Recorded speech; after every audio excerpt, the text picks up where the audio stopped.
pesaki wapi batata ba maman.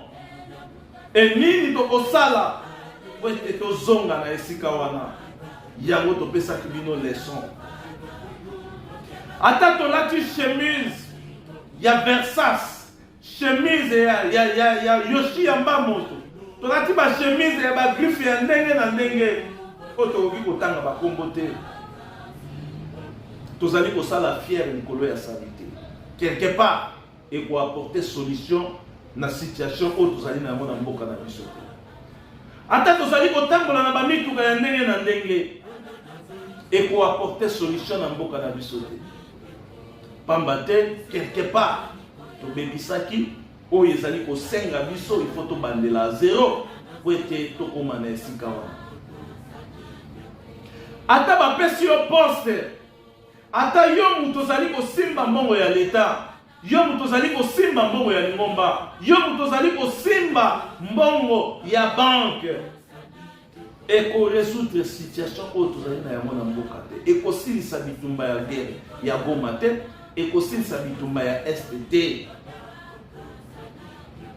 pamba te ezali fier ya pamba tozali ko sala o balobaka fier likolo ya salite Demba Dju ya taka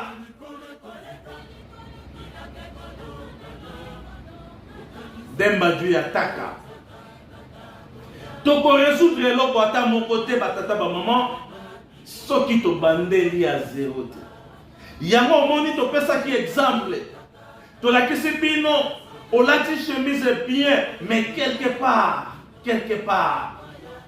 o sota ki bouton moko et une fois au sauté bouton le reste il y a pas principe pour il a dit dans le polo pour faire pourquoi parce que quelque part au bébé ça biso ba kimbangiste biso ba congolais gouvernement congolais to bébé ça quelque part il y a moi ça li ko senga biso retour à zéro tata simo ki ma okenga nya lobi il faut to bandela à zéro yango biso to lobi boyo tolanda exemple oyo to pesi mutu soki olati chemise une fois au sauté bouton moko le reste ya ba bouton etikali ko constat place nyoso ko kende ata ozali ko sala fier ba bazali ko sekali ata mutu azali ko sala fier likolo ya salite ata obakisi veste ndenge biso to lakisaki wana obakisi veste ya kitoko cravate na yo ya kitoko mettant au bouton moko au sotaki yango au bébisi déjà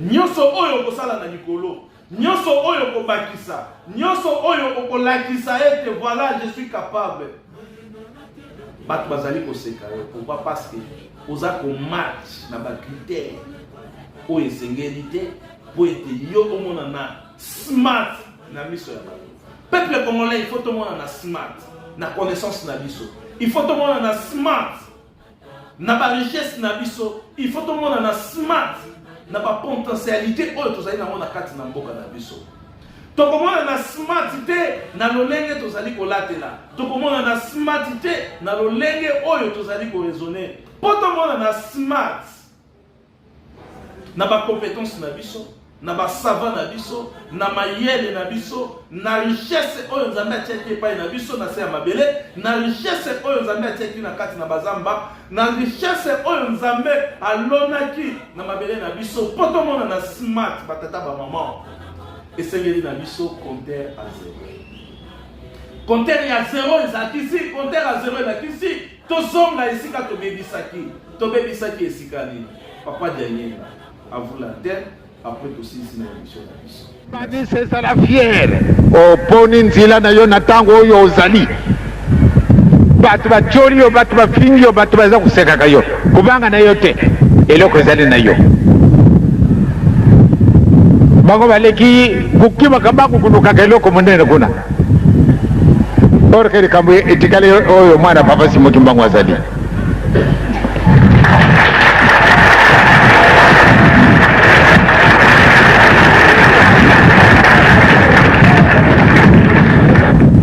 Ekasilo kumbuke kuduka yango te. Kimbagi sa voix de bezanie. Avande abundi ki makuluna ya zala kutala kabaza kuleka ka 80 à l'heure. Oh, kimbagi sa ye. soko totali makambo azali koleka na kati na mokili nde ekokaka koretarde quelquefois makambo mosusu oyo ezalaka na biso na kati na mitima nde kambo na likambo ekozalaka na ntina na yango tozali kokende toza koluka nzela mpo ate tokuma bato kasi eloko kaka moko wana moke ezangi biso tozali na ntango oyo ya transition ya solo periode tozali yango ezali periode ya pasi kasi alumi na biso tosenga ye bolimbisi tosenga bolimbisi likambo yango ezali biso bamosusu moye te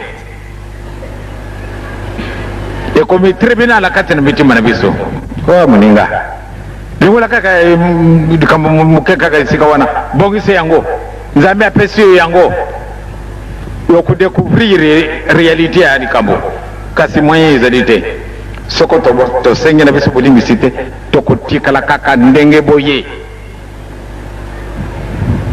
D'ailleurs, la nouvelle colonisation de 300 ans. Alors, colonisation wana ezala la plus terrible.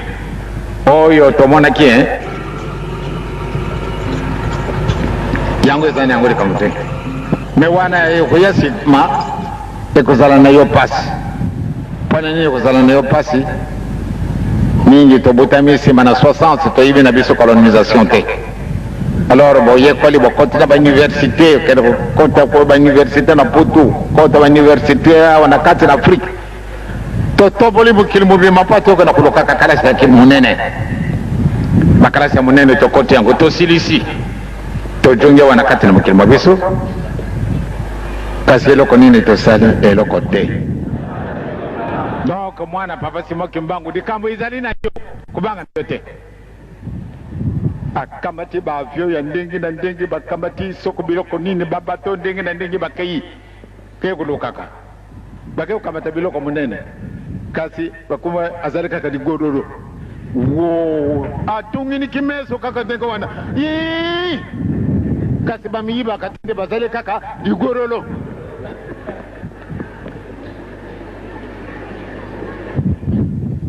ekasi biloko nzela biloko munene wo chiko na kati na ndako na yo ekasi biloko moke kuluka yango te kimbangisa voix de bezanie avoir de abundi ki makulu na ya zara kutala kabaza kuleka ka 80 à l'heure oh kimbangisa ye.